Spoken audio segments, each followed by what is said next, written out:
Hey guys, check out this cool clip from an interview I did with Calvin the Trader for the Forex Beginner podcast. So the journey's interesting because, like I said, I hit this rock bottom place in my trading where I wasn't successful, and I was again, I never want to admit that I was about to give up, but honestly, I was about to give up. And I'm blaming everyone's system, blah blah blah. And I did this end of year audit where I looked at my stats. I'm like, okay, like here's what I did. If I would have done things perfectly, follow the plan, all that fun stuff, how would I have performed? And I noticed that, man, like my performance at the end of the year would have been great if I stopped like doing the dumb stuff. So I made a rule. I said, hey, you know what?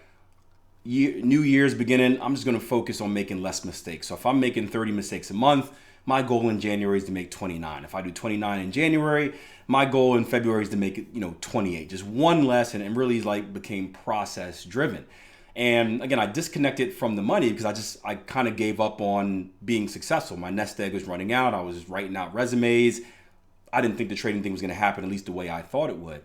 And funny enough, right, I get to, I think it was like the March or April statement, and I get this email from my broker, and I'm looking at the bottom line. Usually it's in parentheses, and it means you lost money. I'm looking at it, and like there's no parentheses. I'm like, email my broker back like, hey, I think y'all sent me the wrong broker because like I don't make money. Like I lose money every month. That's what I do.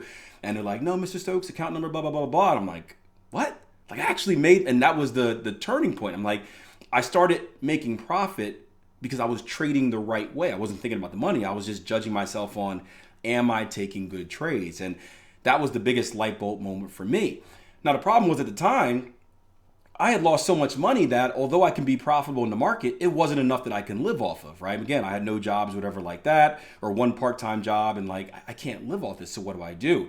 So I started thinking about ways I can turn my trading into a business, and I went on to money management. Now, if I know, they weren't around, at least I didn't know about them back then, but the online prop firm is probably where I would have went, because I just want to trade. Like I'm not about I don't want to market myself and go to people and do these pitches on why I should manage money. That was frustrating, man. Like millions of no's and like depressing and whatnot.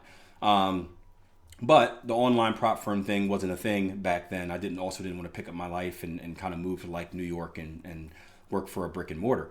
So went out there and pitched myself on why I should manage money for people and got a couple small deals done.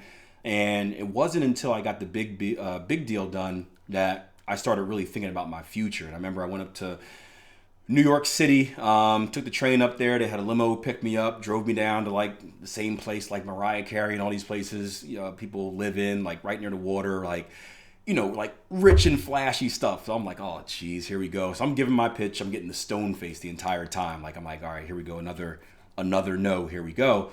So I'm all wrapped up. I'm about to leave. Like, hey, thank you for your time. I'll get back on my own. It's cool. And sitting down, writes me a check for $250,000, right? Man, so I had a check for $250,000 in my pocket. I got to take the train home from New York City. And like, I'm already paranoid because of where I come from. So I'm like, I'm going to get pickpocketed. I'm going to get mugged. I'm sitting here just like shady as can be, like hands on my pocket, ready for action, ready to fight anything. Run home, get to it, lay it out and just look at it. And like had a moment like I did it. Now, I didn't do it yet. I still had to trade it. But I did it. And that was the first time that I saw what trading can be as far as a business goes. Now, as far as like the mentality and whatnot and what type of person I am, like I said, you already know it. The least flashy person you will ever met. Like I don't have a lot of material things at all. I drive the same car I drove when I graduated college. One broke down. I got a new car, but not a new car, but I drive my personal car. The wife has a newer car. I've got a 2005 Toyota Camry. 2005 silver Toyota Camry. Man, it's got rust spots. It got little details falling off.